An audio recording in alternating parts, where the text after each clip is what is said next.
안녕하세요. 가정의학과 의사 김도연입니다. 요즘은 나이 이야기를 꺼내는 것 자체가 왠지 민망한 시대가 되었습니다. 하지만 저는 오히려 이 나이가 되었기에 할 수 있는 이야기가 있다고 생각합니다. 제가 진료실에서 마주하는 가장 많은 고민 중 하나는 바로 무릎입니다. 팔은 조금 아파도 참을 수 있고 허리는 안 좋은 날만 조심하면 되는데 무릎은 다릅니다. 무릎이 아프면 앉아도 힘들고 일어서도 힘들고 걷는 것 자체가 고통이 됩니다. 그리고 그 고통은 단순히 관절의 문제가 아니라 사람의 삶 전체를 움츠러들게 만들지요. 진료실에서 저는 자주 듣습니다. 선생님, 무릎 주사 맞아도 금방 다시 아파요. 수술은 겁나고 약도 효과가 없는 것 같아요. 그런 말씀을 하시는 어르신들 표정을 보면 그 안에 포기와 체념이 같이 담겨 있습니다. 그분들 눈에는 이젠 그냥 참고 살아야지 하는 마음이 숨어 있지요. 하지만 저는 꼭 말씀드립니다. 참는다고 나아지는 통증은 없습니다. 그리고 무릎 주사는 임시 방편일 뿐입니다. 물론 주사나 약이 필요할 때도 있습니다. 염증이 심하거나 통증이 너무 심할 때는 병원 치료가 도움이 됩니다. 하지만 문제는 그 뒤입니다. 이제 괜찮아졌네 하고 나서가 진짜 시작입니다. 그때부터 우리는 무릎을 다시 만드는 생활을 시작해야 합니다. 그 생활이 별건 아니에요. 아주 작은 습관, 꾸준한 움직임, 그리고 내 몸을 조금만 더 살피는 태도. 그게 모이면 통증은 줄고 기력은 살아나고 다시 걷고 싶은 마음이 생깁니다. 제 환자 중에 74세 김재순 할머니가 계십니다. 처음 오셨을 때는 양쪽 무릎이 모두 붓고 아파서 한 달에 한 번씩 주사를 맞고 계셨습니다. 선생님, 나 원래 무릎이 약해서 그래요. 태어나길 이렇게 태어났어요. 그 말씀이 저는 참 안타까웠습니다. 그 말 안에는 나는 달라질 수 없다는 마음이 담겨 있었거든요. 하지만 저는 그날 할머니께 아주 조심스레 말씀드렸습니다. 원래 그런 사람 없습니다. 습관이 그렇게 만든 거고요. 다시 바꿔볼 수 있어요. 그 말이 얼마나 용기였는지 지금도 저는 생각납니다. 왜냐하면 그날 이후 김재순 할머니가 정말 바뀌셨거든요. 김재순 할머니는 처음 오셨을 때부터 뭔가 지쳐 보이셨습니다. 표정이 늘 무겁고 진료실 의자에 앉을 때 한쪽 다리를 살짝 비켜 앉으셨지요. 선생님, 무릎 주사 맞고 오면 그날은 좀 걷겠는데 이틀만 지나면 다시 아파요. 그래도 어쩌겠어요. 난 원래 무릎이 약하니까요. 저는 그 말이 그냥 통증에 대한 이야기가 아니라는 걸 곧바로 느낄 수 있었습니다. 그 말 안에 내가 뭘 해도 안 될 거다라는 작은 포기와 익숙한 체념이 숨어 있었거든요. 사람은 오랫동안 아프면 그 아픔이 마치 자기 일부처럼 느껴질 때가 있습니다. 마치 무릎이 아픈 게 내 성격처럼 굳어져 버린 것처럼요. 그래서 저는 운동법이나 식단 이야기보다 그날은 할머니께 이런 말씀을 먼저 드렸습니다. 할머니, 무릎이 약한 분은 없습니다. 무릎을 놓아버린 시간이 길었을 뿐이에요. 이제부터 다시 조금씩 함께 바꿔보죠. 천천히, 절대 무리 없이요. 그 다음 주에 할머니는 말없이 다시 오셨습니다. 이번에는 뭔가 눈빛이 달랐어요. 선생님, 말씀 듣고 진짜 집에서 해봤어요. 딱 하루에 5분 방 안에서 왔다 갔다만 했어요. 그 순간 저는 속으로 입은 시작하셨구나 했습니다. 중요한 건 걸음의 길이가 아니라 마음이 먼저 움직였다는 것이었으니까요. 그 후로 할머니는 하루에 5분을 7분으로, 7분을 10분으로 늘려갔습니다. 주사도 점점 간격이 벌어졌고 무릎 붓는 날도 드물어졌습니다. 2달쯤 지나서는 혼자 시장도 다녀오셨다며 집에 오는데 뿌듯해서 눈물이 나더라는 말씀을 하셨습니다. 저는 그 말을 아직도 기억합니다. 단지 걷는 사람이 된 게 아니라 자신을 다시 움직일 수 있다고 믿게 된 사람이 되었기 때문입니다. 무릎 통증은 운동 부족에서 오기도 하고 체중이나 자세 때문에 생기기도 합니다. 하지만 그보다 먼저 생기는 건 포기하려는 마음입니다. 그리고 그 마음을 제일 먼저 바꿔야 통증도 바뀌기 시작합니다. 김재순 할머니는 하루 5분 걷기를 시작하고 나서 표정부터 달라졌습니다. 선생님, 아침에 일어나면 먼저 걷겠다는 생각이 나요. 예전엔 눈 뜨면 오늘은 또 어떻게 버티지?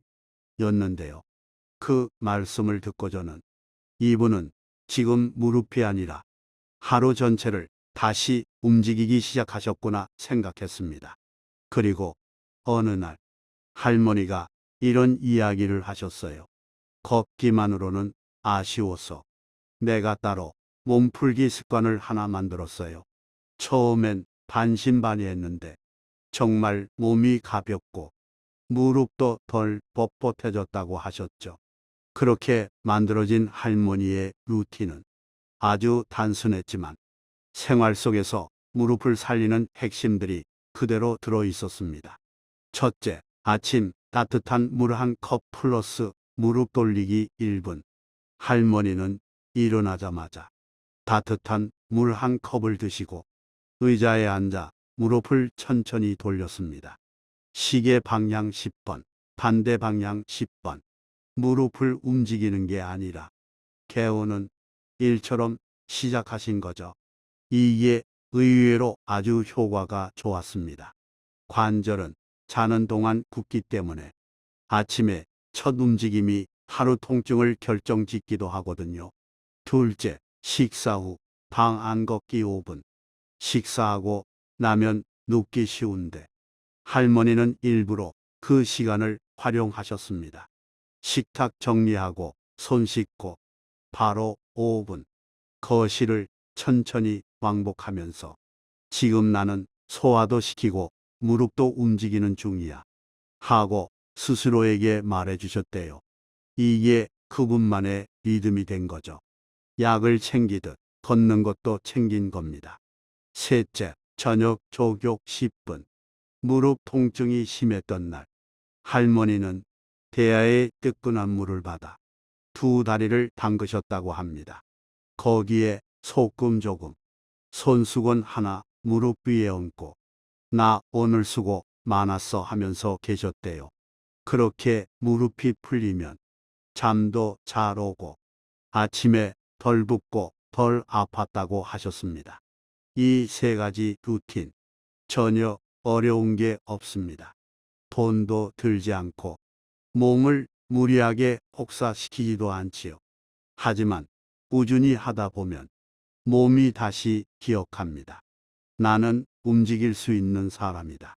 나는 아픈 사람에서 살아가는 사람으로 돌아왔다. 그걸 몸이 먼저 알아차리면 마음이 따라오고 그러면 통증도 뒤따라 변하기 시작합니다. 김재순 할머니의 생활이 바뀐 건 비단 걷기 때문만은 아니었습니다. 저는 진료할 때 꼭 물어보는 게 있습니다. 요즘은 뭘 자주 드세요? 몸이 보내는 신호는 입에 넣는 것에서 시작되니까요. 할머니는 처음엔 그저 평소처럼 드셨다고 하셨습니다. 국물 진한 찌개, 바삭하게 튀긴 반찬, 입맛 없을 땐 달달한 빵과 커피 우유, 별건 아닌데 그냥 먹는 거죠. 하지만 무릎은 그 작은 식사의 선택 하나하나에도 천천히 반응하고 있었습니다. 어느 날 할머니께 이렇게 여쭤봤습니다. 할머니, 혹시 식사 후에 무릎이 더 무거워지거나 밤에 붓는 느낌 드신 적 있으세요? 조금 생각하시더니 그러시더군요. 아, 그러고 보니 삼겹살 먹은 날은 꼭 무릎이 욱신하더라고요. 간장게장 먹은 날도 그렇고. 그 순간 저는 고개를 끄덕였습니다. 염분과 기름기가 많은 음식, 그리고 달달한 간식들은 관절 안의 염증을 자극하기 쉬운 음식이기 때문입니다. 그래서 저는 아주 조심스럽게 이야기를 꺼냈습니다. 이제부터는 무릎이 좋아할 만한 밥상을 하나씩 만들어 보는 게 어떨까요?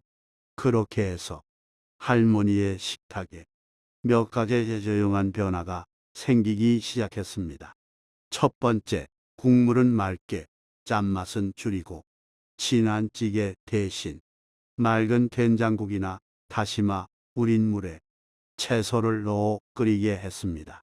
자극적인 맛은 줄었지만 속이 편하고 식사 후 무릎이 덜 붓기 시작했습니다.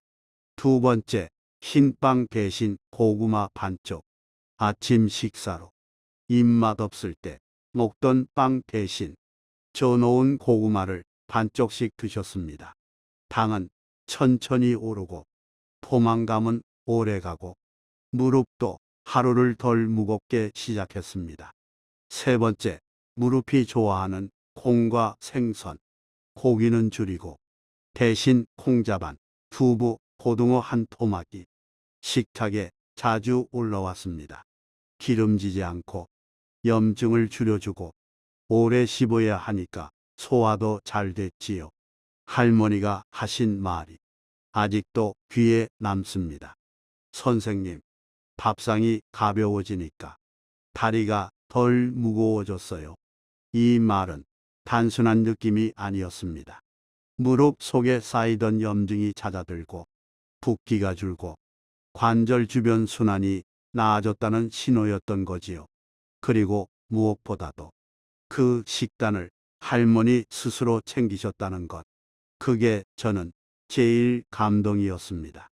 선생님, 이제는 뭘 먹을 때마다 내 무릎이 좋아할까? 먼저 생각해요. 그 한마디 속에 치유가 있었습니다. 김재순 할머니는 무릎 통증을 줄이고 걷기 시작한 이후 하루하루가 달라졌다고 하셨습니다. 그 변화는 단지 좀 덜 아프다 수준이 아니었습니다. 하루의 순서, 리듬, 마음가짐이 바뀌기 시작한 것이었습니다. 예전에는 아침에 눈을 떠도 바로 일어나지 못하셨다고 했습니다. 몸이 무겁고 무릎은 굳어 있고 오늘도 또 아플 텐데 라는 생각이 먼저 들었지요. 하지만 어느 순간부터 일어나서 물부터 마시고 무릎 돌려야지. 이 생각이 먼저 떠오르기 시작했습니다. 그건 단순한 기상 습관이 아니라 몸을 위한 약속이자 나 자신을 돌보는 시작이었습니다. 할머니의 하루 루틴은 이제 아주 또렷하게 정해져 있었습니다. 그저 평범한 하루 같지만 그 루틴 안에는 분명한 변화가 들어 있었습니다. 무릎이 삶을 끌고 다니던 과거에서 삶이 무릎을 돌보는 현재로 바뀐 것이죠. 한 번은 할머니가 웃으시며 그러셨어요. 선생님, 이제는 내가 주사를 조절하는 게 아니라 루틴이 내 주사를 줄여줘요. 그 말이 어찌나 뿌듯하던지요. 우리는 때때로 몸이 하는 말을 들으려고 하지 않습니다. 아프다고 하면 그저 진통제를 먹고 움직이기 싫으면 쉬자고만 하지요. 하지만 김재순 할머니는 자신의 하루를 다시 설계함으로써 무릎에 말을 걸기 시작하셨습니다. 그리고 그 루틴은 단지 건강을 위한 게 아니라 자신을 지켜내는 방법이 되었습니다. 우울했던 감정이 사라지고 누워있는 시간이 줄고 무릎 통증 외에 다른 통증도 덜해졌습니다. 몸의 중심을 다시 잡아간다는 건 결국 하루의 구조를 되찾는 일이라는 걸 저는 그분을 통해 다시 배웠습니다. 김재순 할머니의 변화는 참 반가운 일이었지만 진료실 밖을 나서면 저는 늘 현실 앞에서 잠시 멈춰 서게 됩니다. 왜냐하면 그런 분은 많지 않기 때문입니다. 너무 많은 어르신들이 무릎 통증을 그냥 운명처럼 받아들이며 살고 계십니다. 주사를 맞으면서도 좋아질 거라는 기대는 없고 그냥 이 나이에 원래 다 이렇지 뭐 하며 체념한 채 살아가십니다.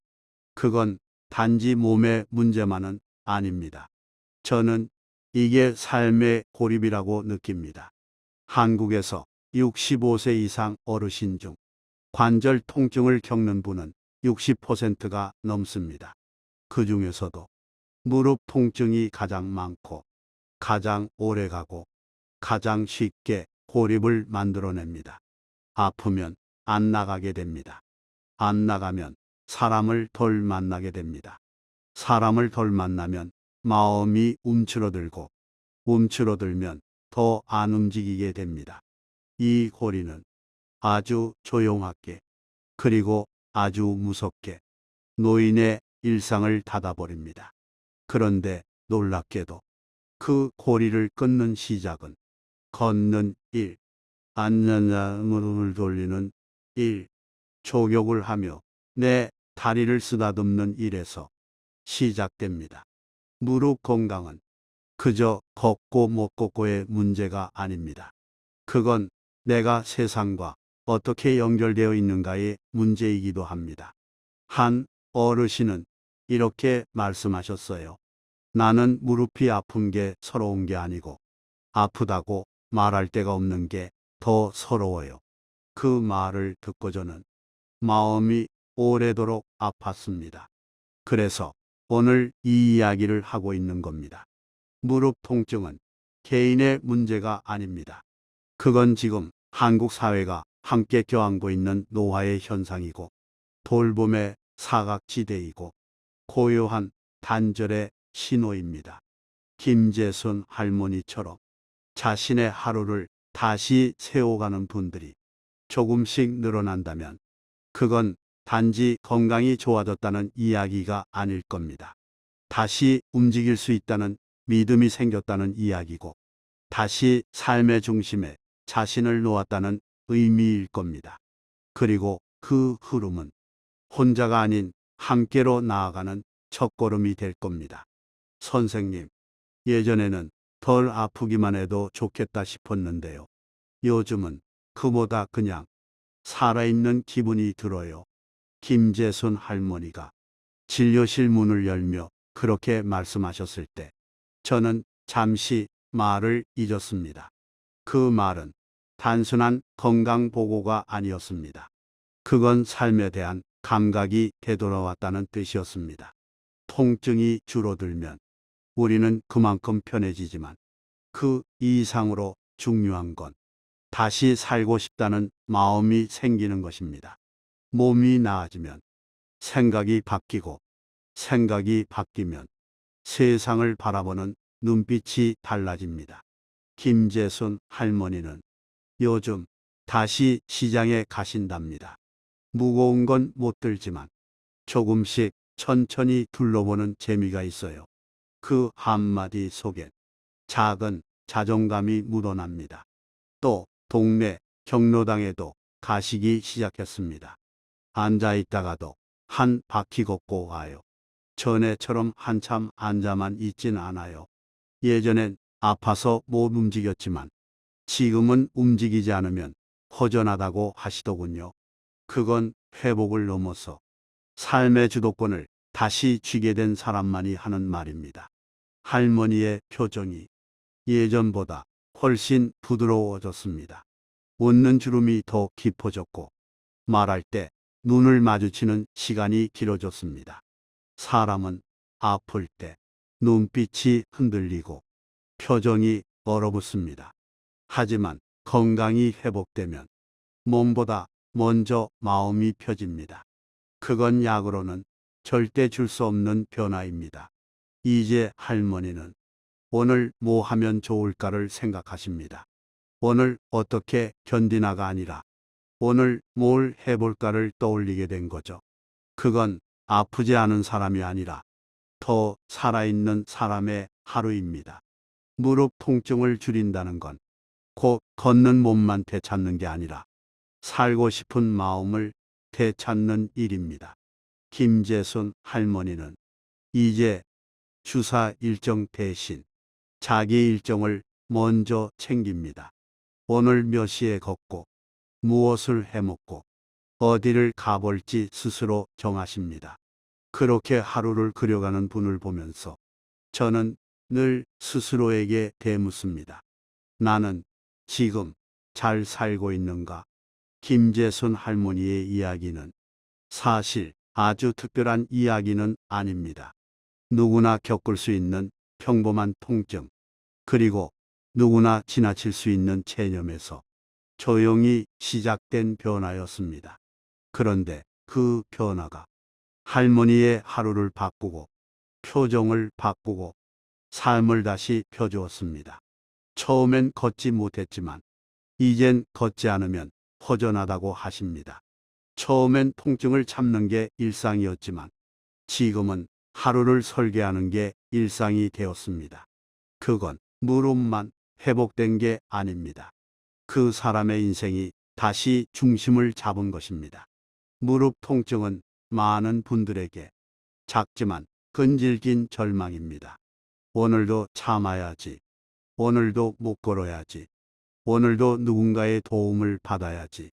그렇게 멈춰있던 마음에 오늘 이 이야기가 작은 물결 하나를 일으킬 수 있다면 저는 그걸로 충분합니다. 지금도 무릎이 아파서 밖에 나가는 게 두렵고 식탁에 오래 앉아 있는 것도 버겁고 계단이 너무 가파르게만 느껴지는 분들이 계시겠지요. 그런 분들께 저는 이렇게 말씀드리고 싶습니다. 당신의 무릎은 아직 살아있고 당신의 하루도 다시 세워질 수 있습니다. 오늘 밤 따뜻한 물에 발부터 담가 보세요. 무릎까지는 안 닿아도 괜찮습니다. 몸이 풀리고 나면 생각도 조금씩 풀릴 겁니다. 매일 아침 창문을 열고 한 걸음만 거실을 걸어보세요. 그게 다시 걸을 수 있다는 신호가 됩니다. 그리고 식사 앞에 앉을 때 이 말 한마디를 기억해 주셨으면 좋겠습니다. 이 음식은 내 무릎이 좋아할까? 그렇게 삶을 다시 움직이기 시작하면 통증은 점점 줄고 하루는 점점 펴지고 당신은 다시 살고 있다는 느낌을 받게 될 겁니다. 저는 오늘도 이야기를 마치며 이렇게 고개를 숙입니다. 88살 김도연이 당신의 무릎을, 당신의 하루를 응원합니다. 감사합니다. 그리고 무엇보다 오늘도 당신의 걸음에 마음을 보탭니다.